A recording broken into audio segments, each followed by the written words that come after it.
Good evening, everyone. Beruchim Aba'im. It is always a great pleasure to see everyone,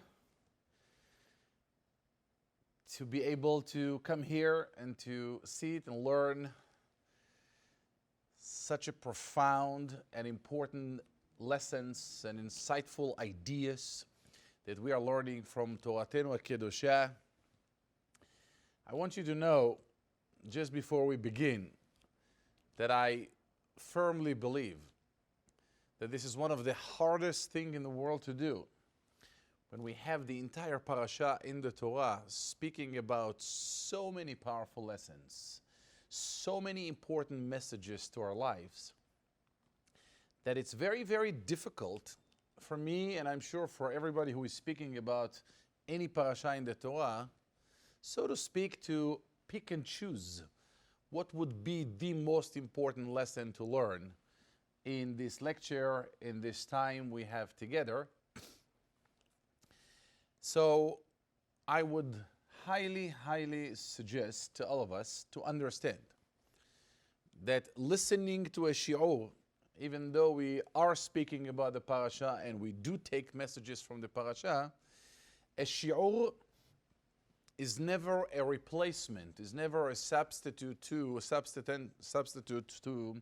sitting and learning the parasha itself, sitting and learning and sweat on the job, reading every pasuk, every inyan, and to really go to the depth of it. So today, we are going to speak about Parashat VAYISLACH, that we are going to read this Shabbat Be'ezrat Hashem. And I want to, before we begin the parasha itself, I want to share with you something very, very fundamental as a quick introduction to Parashat VAYISLACH. I think one of the greatest gifts that a human being can experience in life is living peacefully. Someone who is living in peace with his own self, someone who is living in peace with others, someone who is living life with a complete shalom with himself, with others, and obviously with Borei Olam.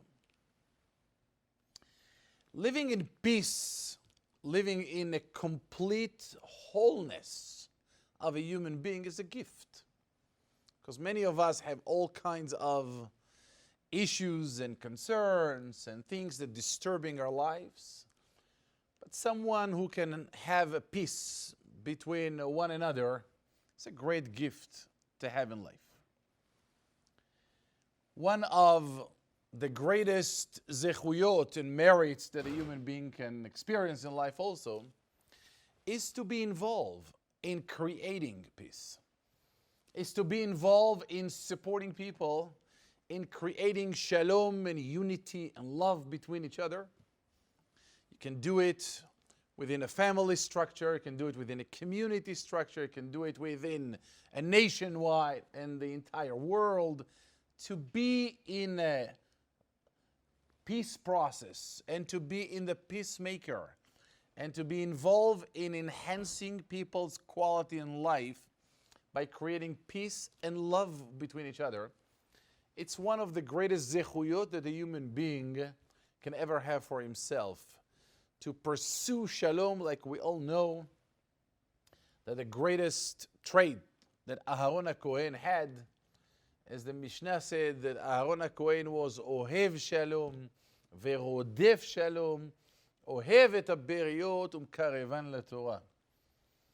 Creating peace, supporting people in creating peace is Borei Olam's job, is Borei Olam's mission in this world. And the truth is that creating peace, as wonderful as it sounds, it requires some skills and some understanding of what create peace between people.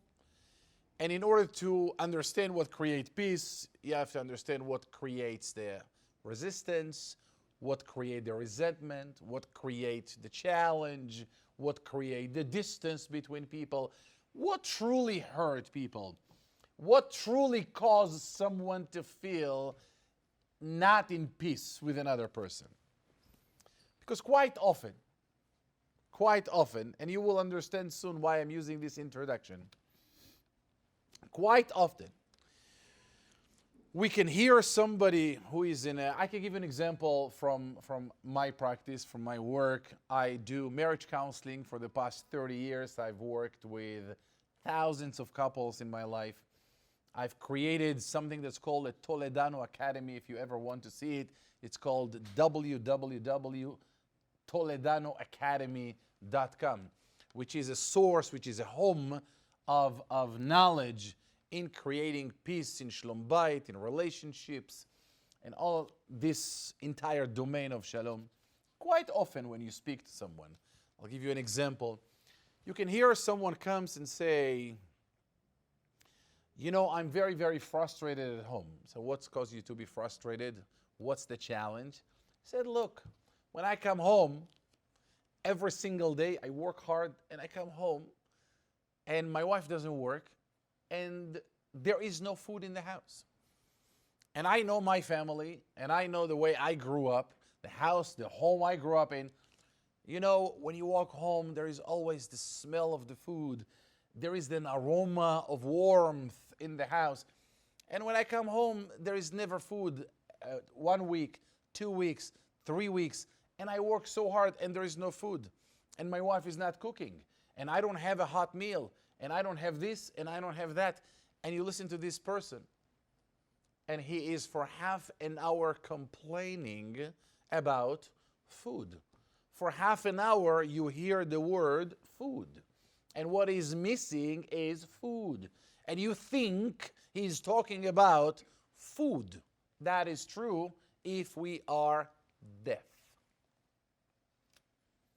If we are deaf, we heard this person speaking about food. He didn't talk about food. This person spoke about something completely different. Yes, he used the word food. It seems like he's complaining about food, but that's not what he cares for. What he's truly care for, if you listen, we call it active listening skill. If you are there to take a deep breath and listen to what truly bothers him, you will never hear the word food. You will hear the person that feels unappreciated, a person who is lacking attention, a person who feels that he doesn't matter. His worthiness level in his house is slim to none. He's using the example of food, but what he's begging for is, hello, pay attention to my existence. It's not about food. There are many people who can fill up that gap of food by going to any restaurants. Their credit cards is working very well, never declines, and they can afford any restaurant in the world. They still need you to show care and love. So whenever you are in a position of trying to create peace, love, and harmony between people, the skill number one you need to pay attention to is not what people are talking, but actually what people are saying. There is a saying, transformation, we call it, I hear you talking, but what are you actually saying? Because behind every want, or beneath any want, there is a tremendous need that needs to be addressed, that we need to pay attention to. So in that world of creating peace between people, and in that concept of trying to understand, opening our ears, our hearts, our minds, to listen to what truly bothers the person, we have 90% of the job in creating the solution. Why this is so important in Parashat VAYISLACH. Rabotai, in Parashat VAYISLACH, we can learn from Yaakov Avinu the art of making peace, but not only the art of making peace, but also the deepest definition of peacemaker. The deepest understanding and insightful point to understand what does it mean to create peace between two people who are in a complete disagreement, to say the least, disagreement. So Parashat VAYISLACH is starting with the story of Yaakov Avinu, VAYISLACH Yaakov Malachim. We all have the background. We all know the story. We all know that Yaakov and Esav are carrying an open account, a very, very long-term open account. Esav is holding pain, anger against Yaakov Avinu for stealing the berachot from Yitzhak Avinu. That's a clear story. It's a known story. We learned that in Parashat Toledano, to the extent that Esav was so upset of what he claimed that Yaakov Avinu did to him, that Esav himself said, "Vayomer Esav belibo, ikrevu yemei evel avi ve'aharga et Yaakov ahi."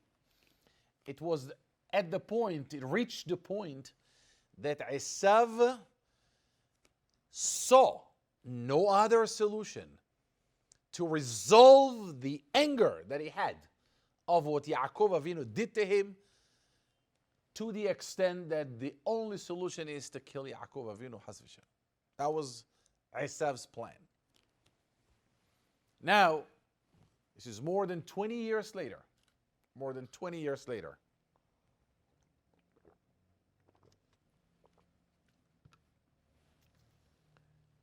That Yaakov knows that Esav is angry. By the way, that tells us that sometimes people can carry that anger, that pain for years. I don't want to go into details, but I know stories of families that are not talking for 20, 30 years, not for stealing the brachot, for way less than that. Yeah. It's unbelievable. You can see people, they don't talk to each other, brothers, sisters, they don't talk to each other for many, many, many years. Over what? So there is an open account between Yaakov and Esav. And Yaakov Avinu decided to make peace. Yaakov Avinu decided to create shalom between him and Esav. Now, in theory,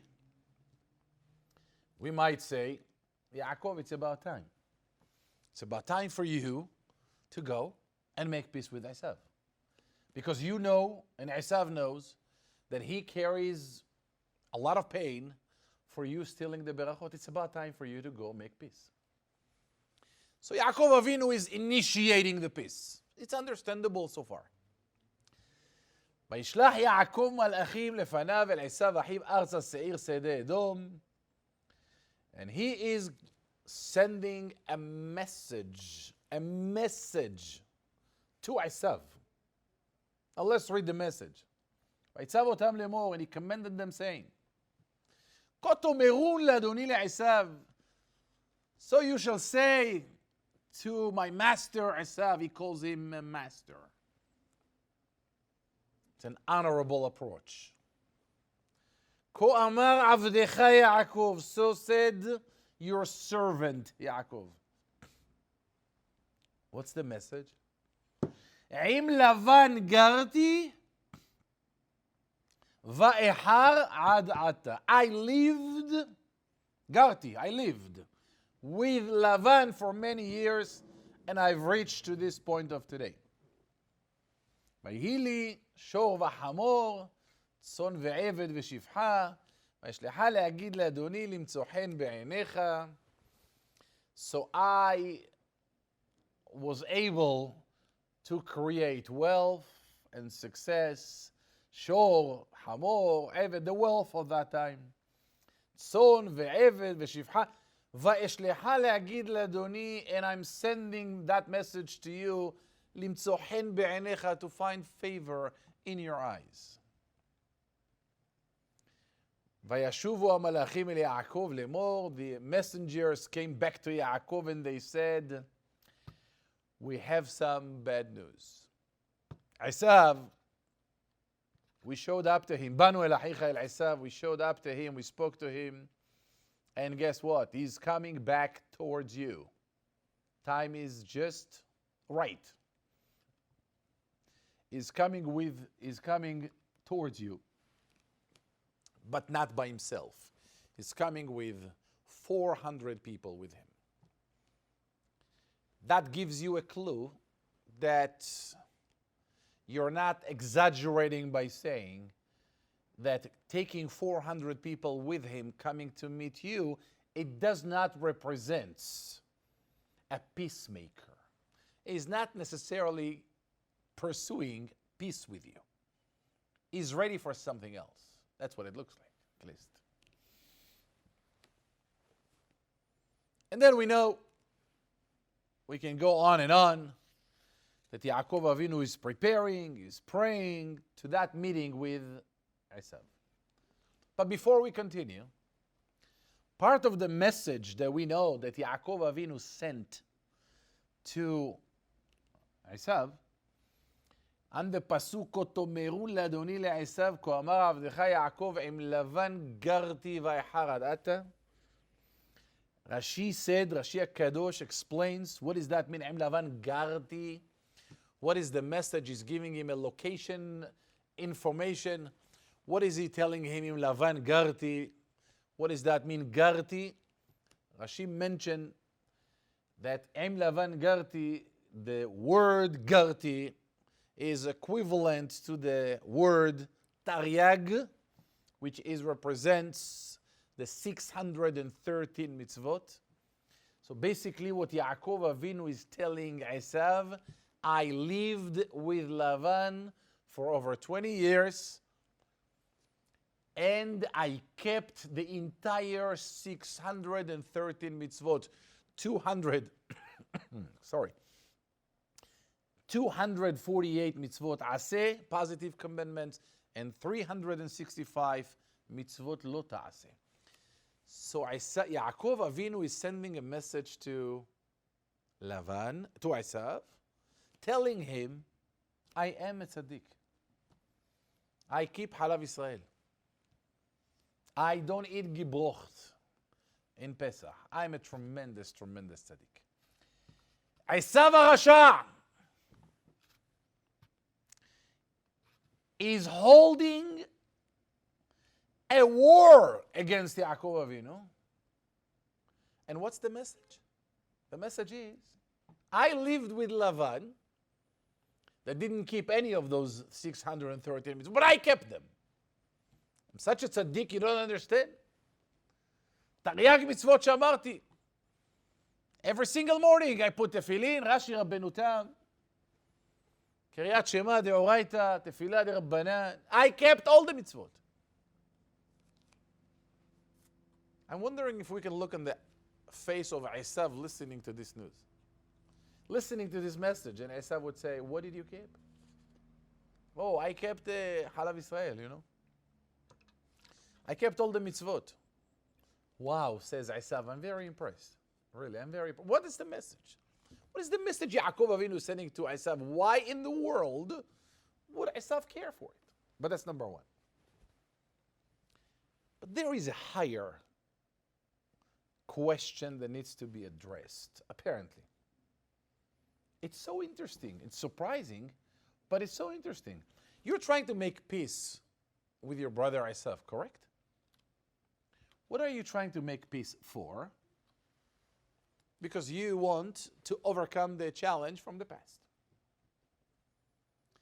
Yaakov Avinu, what is the first requirement in trying to make peace with someone who is angry and upset at you for something you did to him?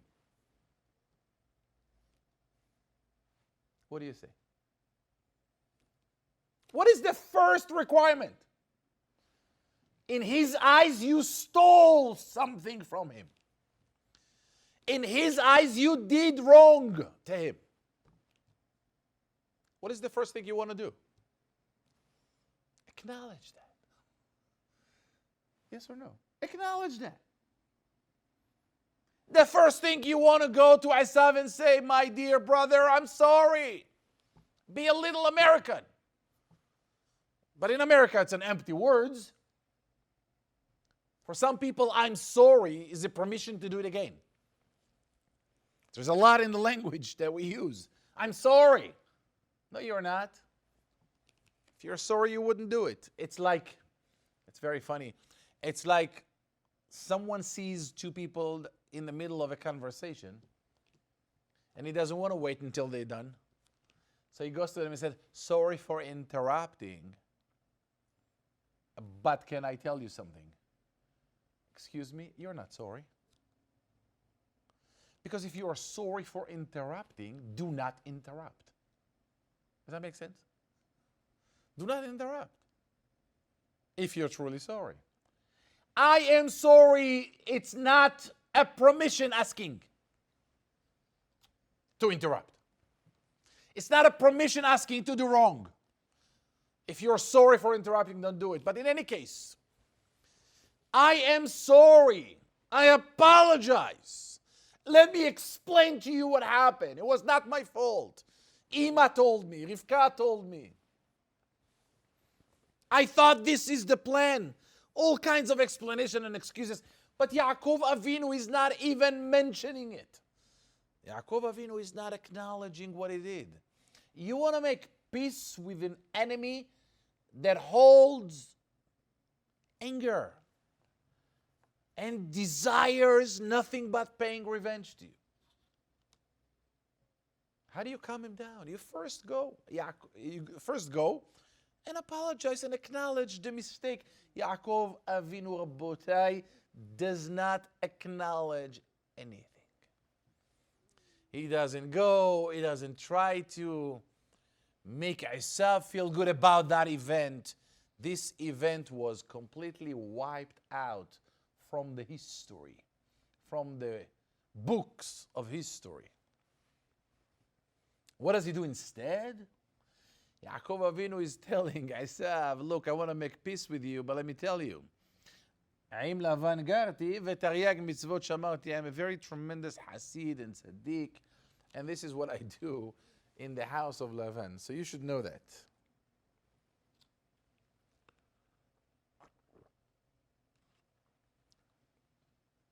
The third difficult part of understanding this peace process of Yaakov Avinu, and by the way, everything I say has to be with the word apparently, lichora. I am mentioning that in a way for us to understand because we are trying to make some implications to our own life and ramifications to our own lives. So I'm emphasizing that I'm in a way acting it in a way that we will raise those questions and say, wait a second, if you want to make peace, acknowledge your mistake. Number two, why are you talking about you being frum and religious guy? What has to do with me, Esav, caring for you being a religious man? And the third difficult challenge that we have in Yaakov Avinu's process, in making peace, in creating shalom, is if we pay attention, it has to do with the fact that if we pay attention of what Esav is angry about, what Esav is upset about Yaakov, taking the berachot from him, shelo kedin, according to his book, no problem. So what is Esav believes? Yitzhak had the berachot for me, ve'iten lecha ha'elohim mitala shamayim u'mishmane ha'aretz ve'ruv dagan ve'tirosh. So Yitzhak Avinu promised Esav the berachot of wealth, of osher, of success, of prosperity. And here you are. Yaakov Avinu took it from me. You took it away from me. Right? That's what's going on in the eyes of Esav. The last thing Yaakov Avinu wants to show is wealth. The last thing Yaakov Avinu wants to show is that the berachot actually worked. When Yaakov Avinu is coming with so much wealth, Vayhi lisho v'hamor tzon ve'eved v'shifha, וישלחה להגיד לאדוני למצוא חן בעיניך. Are you going to show me how successful you are?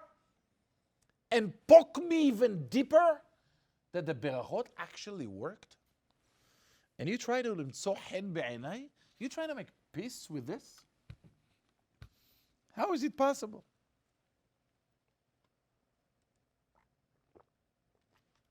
The last thing, Rabotai, that we should raise as a question. I don't want to go into this in details because this topic requires an enormous depth of a conversation.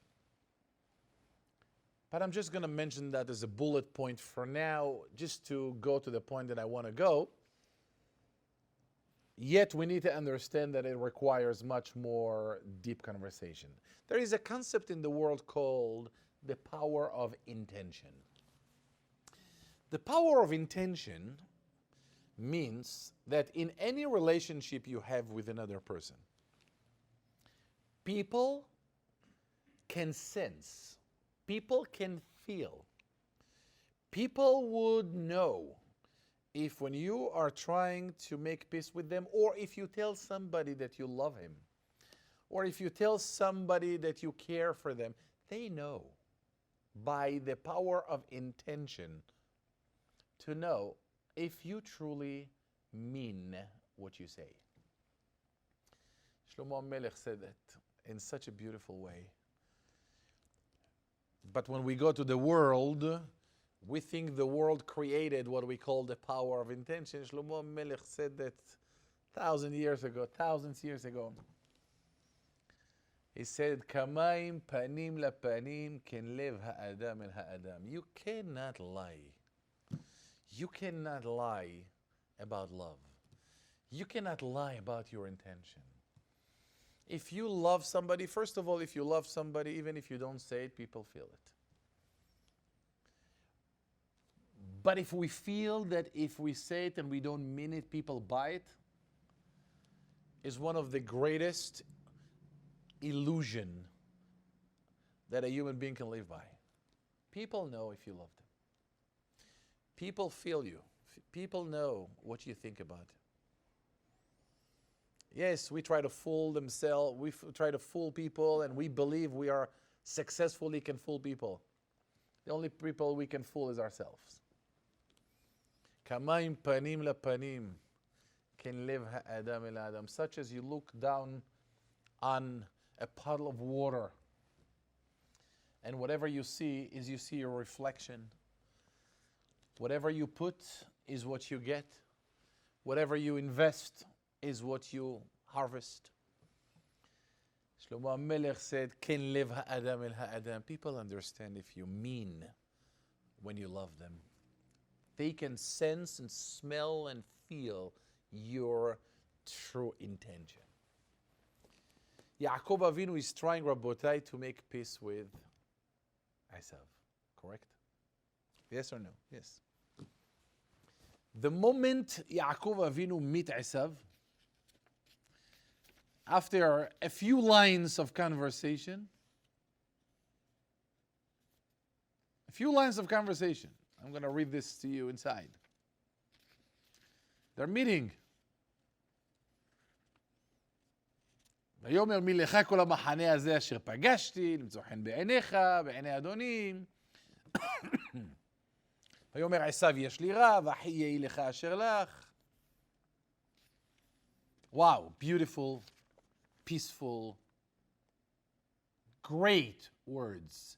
Wonderful exchange of words of peace and love and care.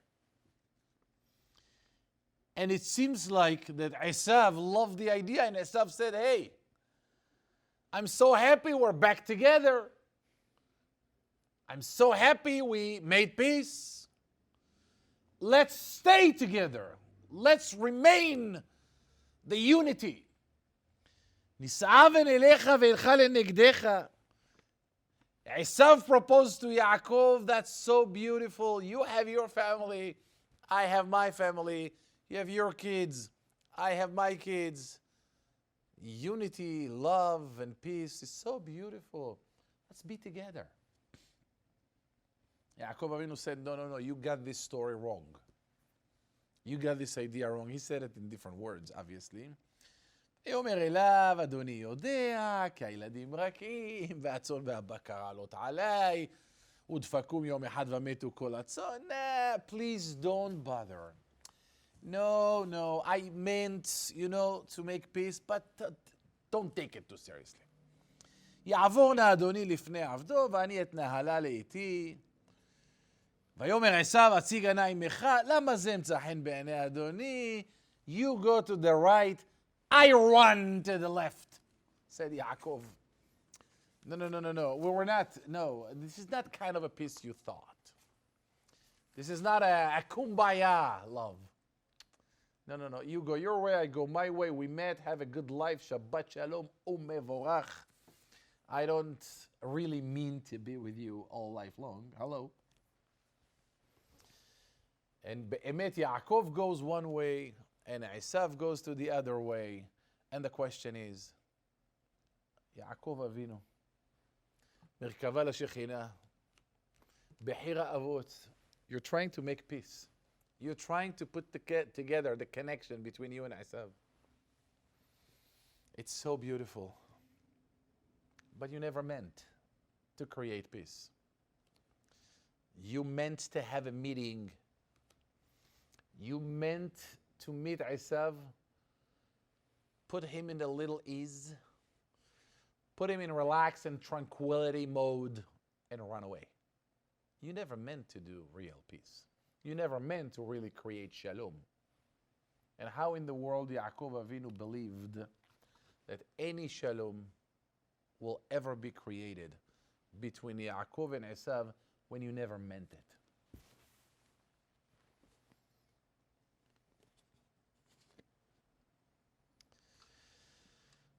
Brothers and sisters, to understand that story, to understand this peace process of Yaakov Avinu, which is a mind-boggling, it is such a beautiful topic to discuss, and it's so relevant to our lives.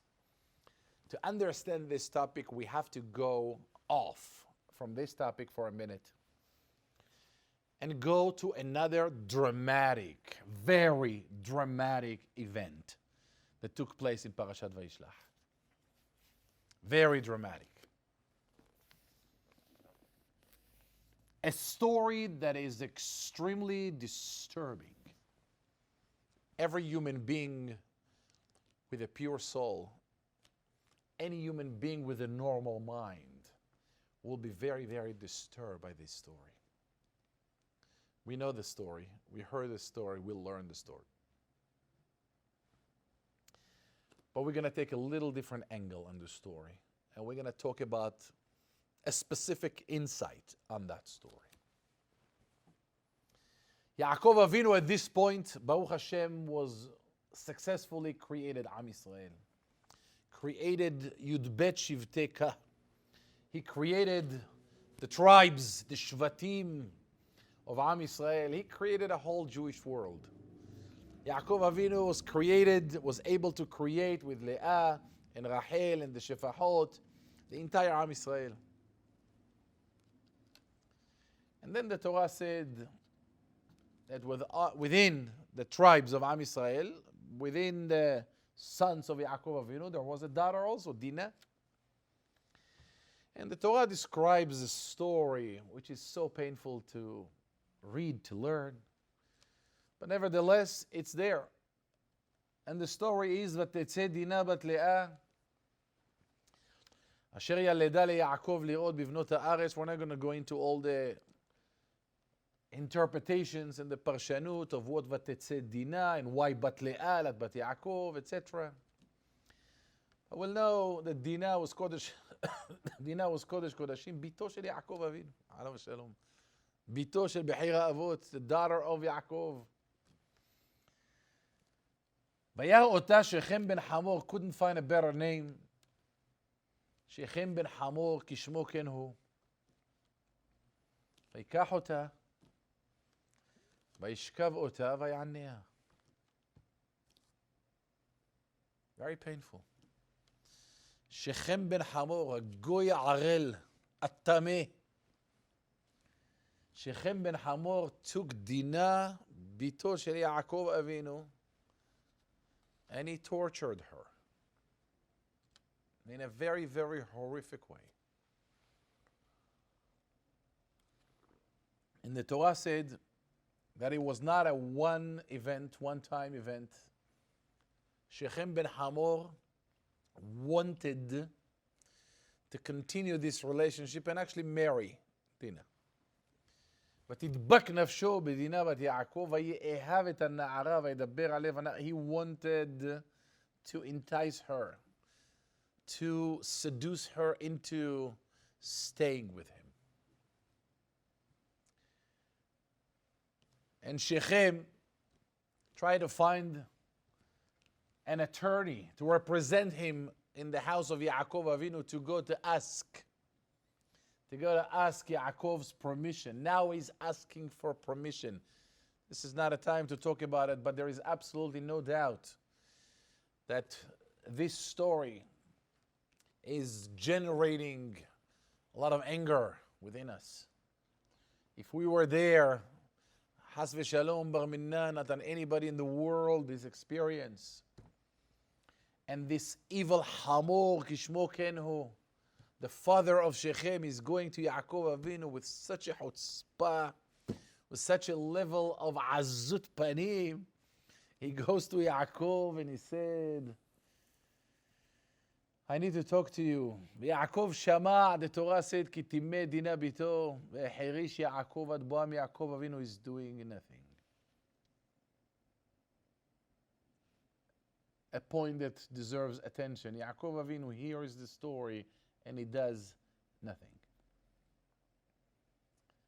ויצא חמור אבי שכם אל יעקב לדבר איתו. This חצוף עז פנים is going to speak to יעקב אבינו. ובני יעקב באו מן השדה כשומעם והתעצבו האנשים ויחר להם מאוד.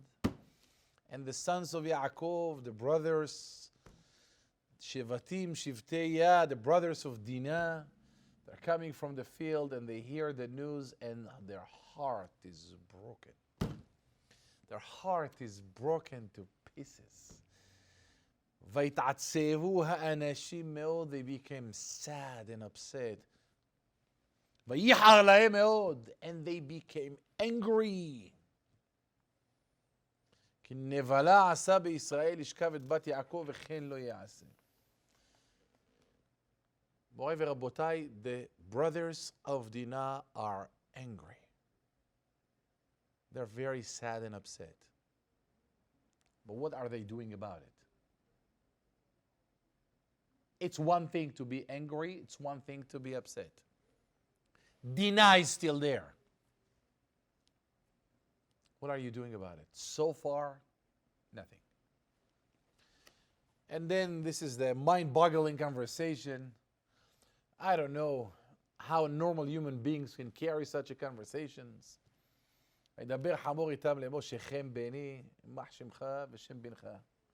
חשקה נפשו בביתכם. Could you imagine? Could we envision that conversation? שכם בני, חשקה נפשו בביתכם. תנו נא אותו לאישה.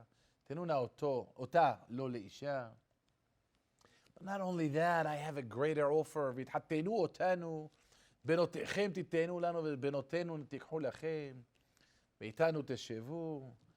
He's proposing a whole la la land of connection, a kumbaya relationship between us and your family, our families, your families. Let's be together, let's be one. What? Do you hear what you're talking about? You're holding Dinah hostage. After your son kidnapped her and tortured her, and you're proposing love and peace.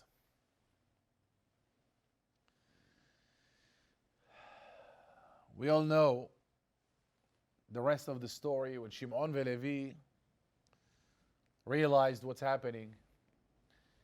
2 brothers, 2 out of 12. 2 brothers decided to take action and to deceive Shechem and Hamor in the entire place, in the entire city. And they replied to them with a proposal back. They counter-proposed to them. And they counter them with a same sweet talk conversation. Basically, we're okay, let's do it. But there is slightly problem, there is one issue that we need to overcome. What's the issue? לא נוכל לעשות הדבר הזה, לתת את אחותינו לאיש אשר לא עורלה, כי חרפה היא לנו. Is that going to work? You and the entire city has to go through a process of Brit Milah, a short procedure that only when you will become part of us, we can exchange families, marriages, relationships, business together. But you have to do it after you do Brit Milah. Okay, fine. Not a problem. Okay. And they all go, which is another mind-boggling concept, how Shechem and Hamor were able to convince the entire city of Shechem to do Brit Milah. You gotta be the greatest salesperson on earth to convince one person to do Brit Milah, let alone the entire city, and let alone the entire city to do Brit Milah for your benefit, not for them. And we know the story. The whole city went on a Brit Milah process. And the third day, in a painful day,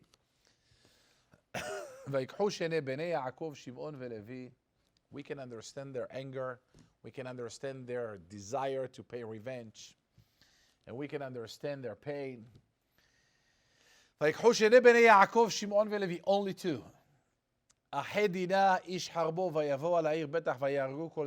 Basically, they wiped out the entire men of the city.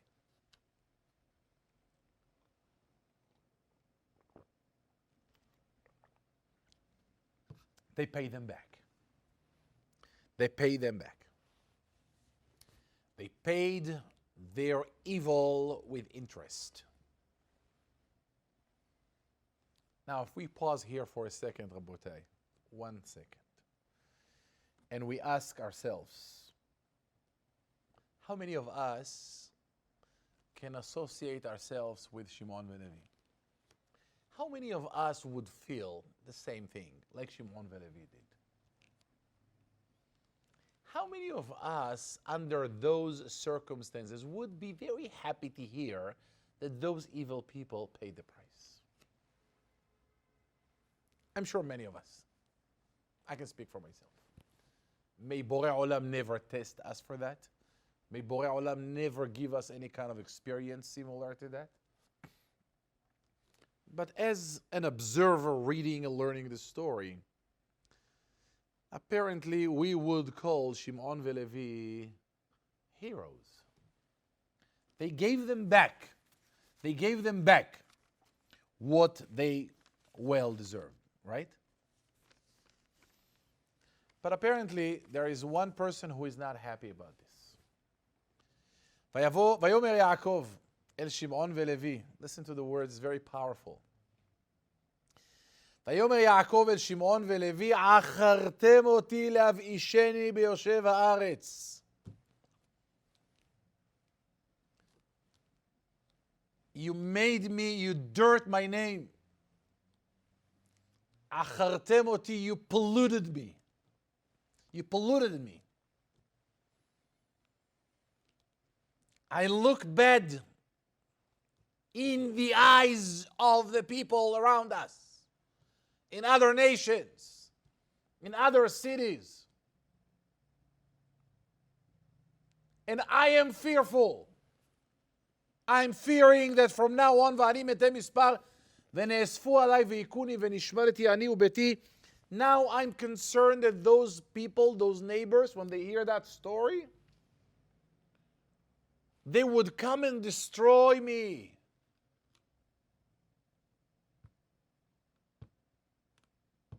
Yaakov Avinu is very unhappy with what Shimon and Levi did.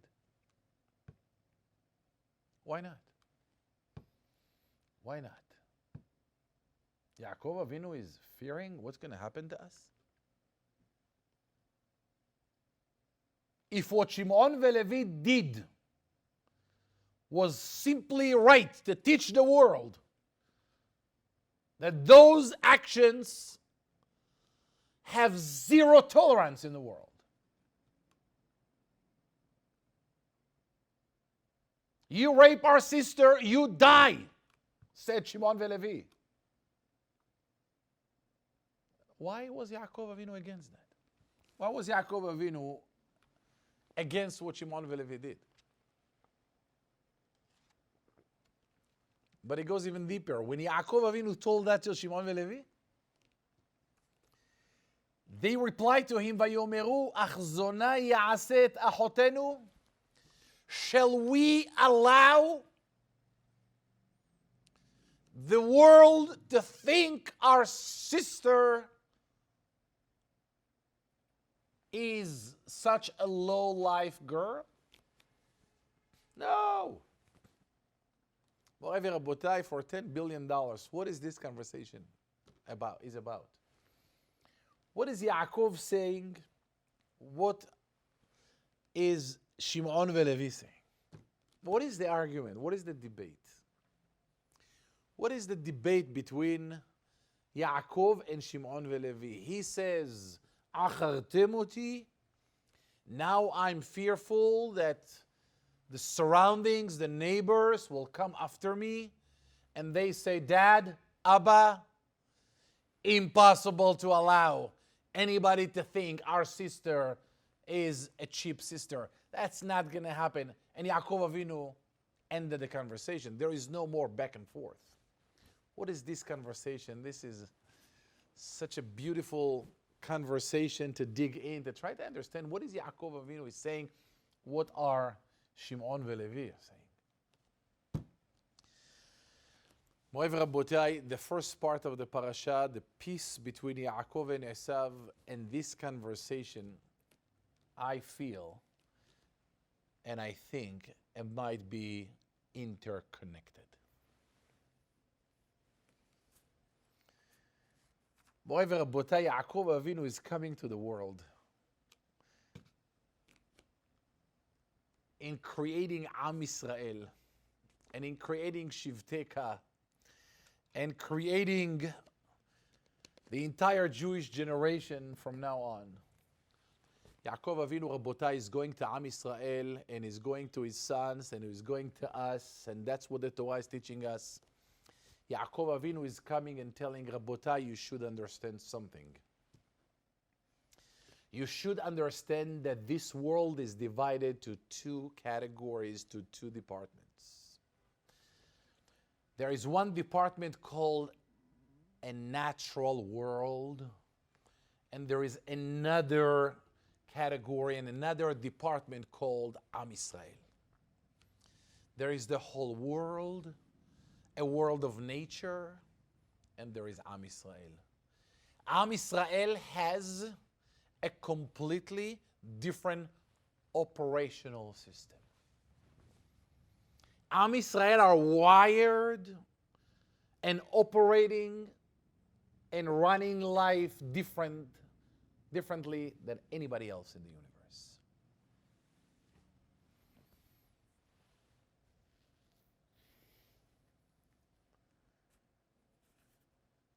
Yaakov Avinu is telling us, and he's telling his sons, Rabotai should understand something. We have no business with people. We are not here to serve people. We are here to serve Borei Olam. We are here to create peace between us and HaKadosh Baruch Hu. And we have a job to be light to the world, or Or LaGoyim. We have to serve HaKadosh Baruch Hu in a sense that we are creating, inventing, generating so much light that other nations will look at us and be inspired by our spiritual force, our spiritual relationship with Borei Olam, and they will be ignited into this and attracted into this. And we will create peace, love, and light in this universe. But that light is a godly light, is a spiritual light, is the light that I will create when I have a relationship, a healthy and powerful and profound relationship with HaKadosh Baruch Hu. We don't work for people. We serve Borei Olam through people. It's an interesting distinction. It's a very thin line. I do kindness and I do chesed not because I have mercy for you. I do kindness and I do chesed because that's what Borei Olam wants. I do it through you, but not for you. It's an interesting concept, isn't it?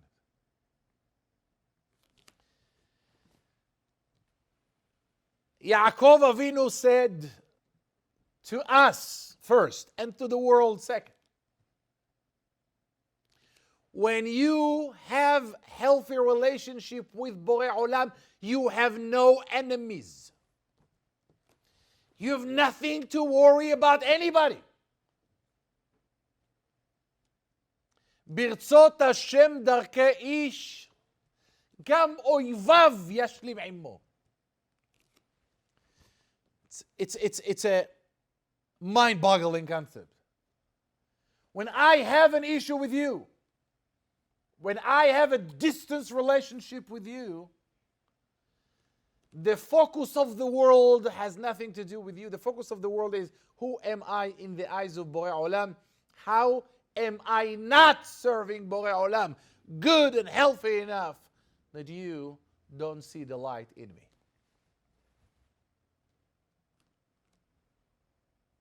Powerful, isn't it?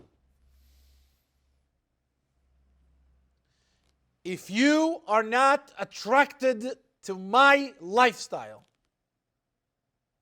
I am not doing it right. If you are not benefiting from my light, it's because I have never created enough light.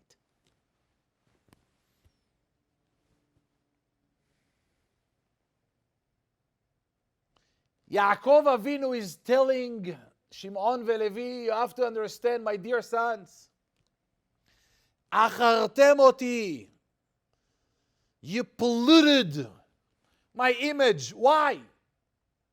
Because even the goyim, even umot ha'olam, even our worst enemies know you cannot deal with the Jews when Jews have an easy and a healthy relationship with Borei Olam. When Jews are Jews and not Jewish, when Jews are connected to Borei Olam, we have no enemies. We have nothing to worry about anything. Just like briefly Hizkiyahu HaMelech did. Hizkiyahu HaMelech, with 180,000 soldiers surrounding Yerushalayim. And Hizkiyahu HaMelech said to Ribono Shel Olam, I did my job. I taught Torah. The entire world is knowing Torah. Lo haya tinok v'tinoket midan ve'ad Be'er Sheva that are not familiar with the halachot of Tum'ah v'Tahara. I created a whole world of Torah. You wanted that, said Hizkiyahu to Borei Olam. I did my job. You do your job. 180,000 soldiers of Mahane Aram are dead the following day without one bullet.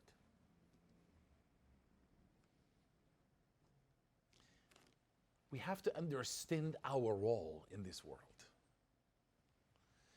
Yaakov Avinu said to his sons, we are not taking swords and fighting. If that happened to us, the question is, why did it happen to us? We never took swords. We never had to fight. We only fight with one thing. Beharbi uvkashti, said Onkelos HaKadosh, translated it, Beharbi uvkashti, bisloti uba'oti.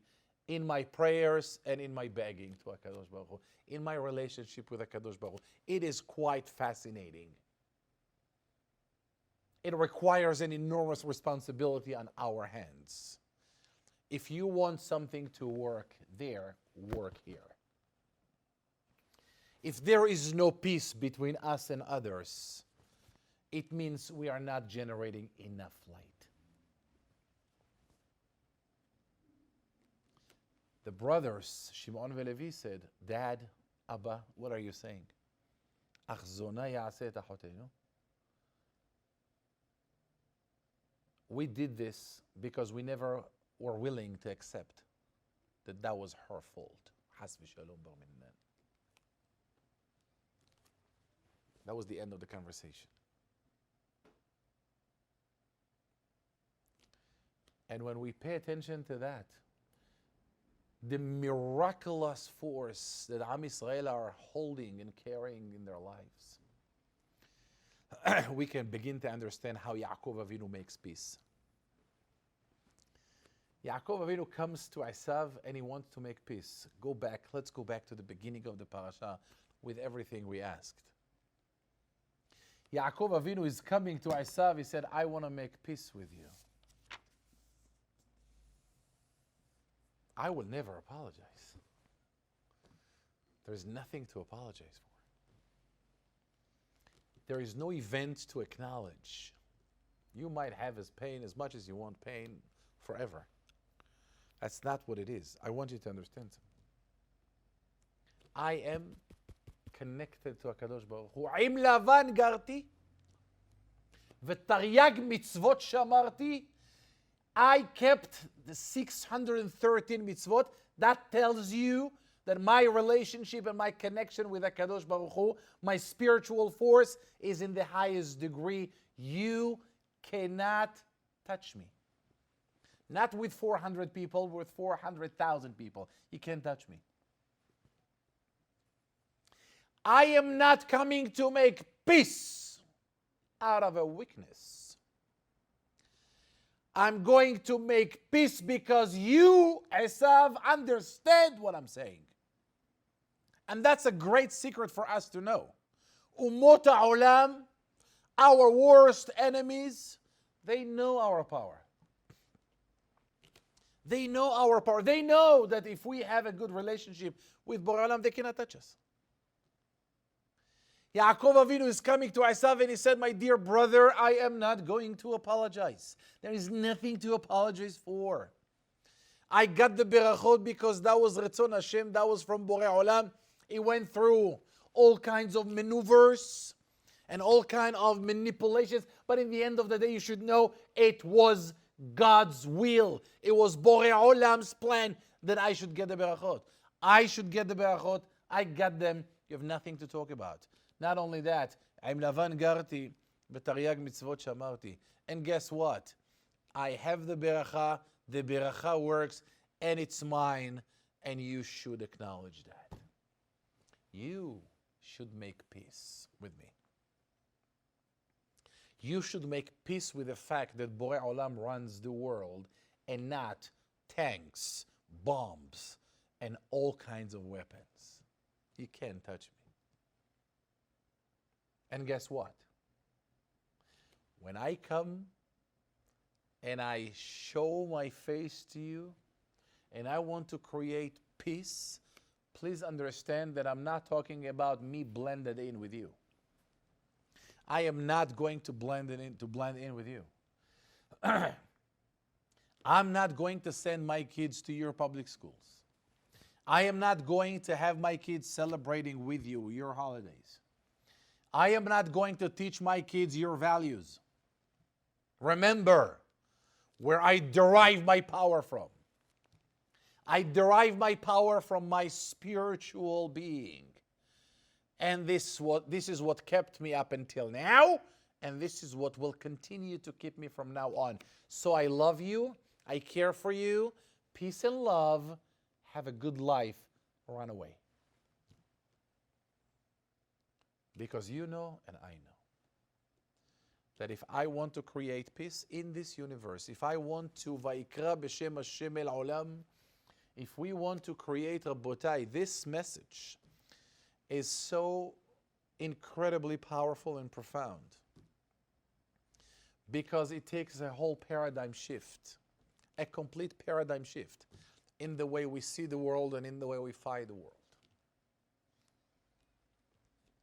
Many of us are going in life feeling the cruelty of the world, feeling anti-Semitism.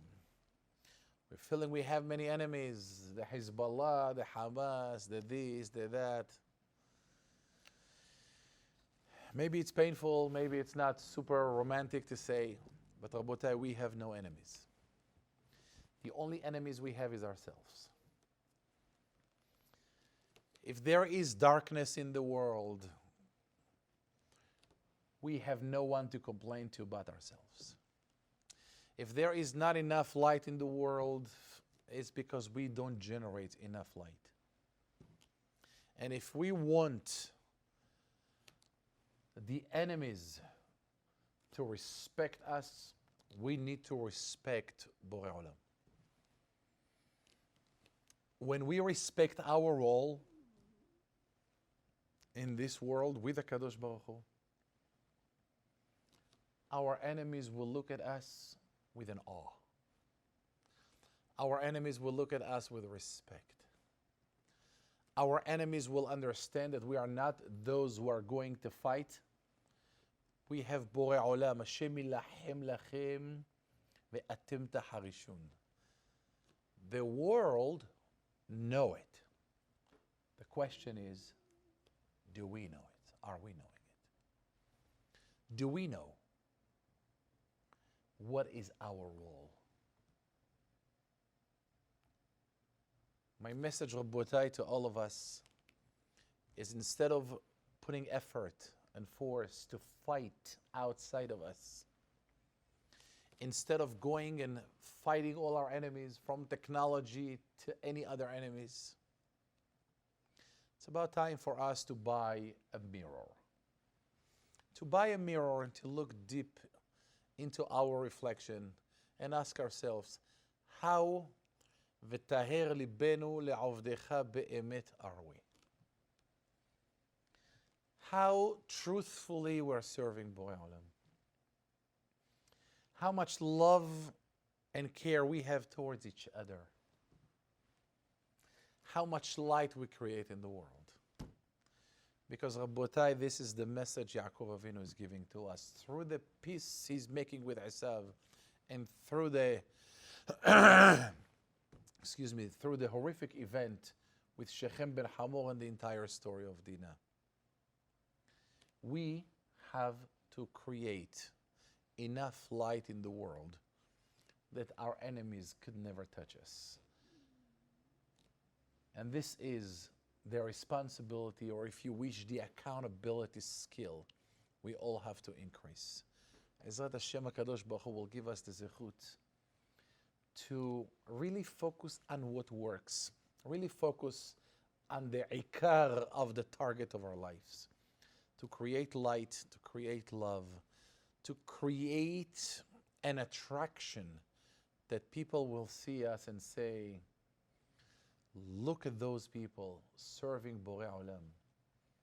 And with this, we will create light, not only among ourselves, but also among other nations and every place in the world. May HaKadosh Baruch Hu will give us the zechut to create light in the world, to be or lagoim and to be or to ourselves. And Be'ezrat Hashem, with His power, we'll be able to bring the Geula Shelema. Be'ezrat Hashem b'mira b'yamenu, amen. And again, thank you all for coming tonight. And Be'ezrat Hashem, may we take this powerful message and to move it into practice, into practical life. Have a beautiful evening. Thank you.